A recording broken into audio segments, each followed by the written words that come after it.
Hello, உடுப்பியில் இருக்கோம். 6 பேர் ஒரு டாய்லெட்டு. சரி, ஃபஸ்ட்டு யார் குளிக்கிறது? நம்ம தம்பி இருக்கான்ல, ஹரி. தம்பி நீ போய் குளிடா அப்படின்னா, யோ போயாயோ அப்படின்னா என்கிட்ட போய் குளிடான்னு கொஞ்சம் திட்டி அனுப்பி விட்டேன். அறிவு இருக்கு அவனுக்கு, பொறுக்கி புறம்போக்கு. சரி குளிக்கிற கேப் ஏன் சும்மா இருக்கணும், டக்குன்னு பீச்சாண்ட போயிட்டு வந்துடலான்ட்டு போனோம். கேட்க மாட்டாங்க, அறிவு வேணாங்க. என்னைய குளிக்க அனுப்பி விட்டு நீ பீச்சில் குளிக்கிறியான்னு கோச்சிட்டு அழுதுட்டு படுத்துட்டு இருக்கான்.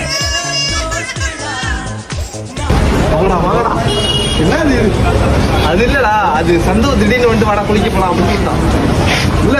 நீ பகையில எடுத்து நீ பகையில எடுத்து ஊத்துற முத இது என்ன எட்டி பாக்குறா குளிச்சுக்கிட்டு என்ன வேணா சொல்றீங்க.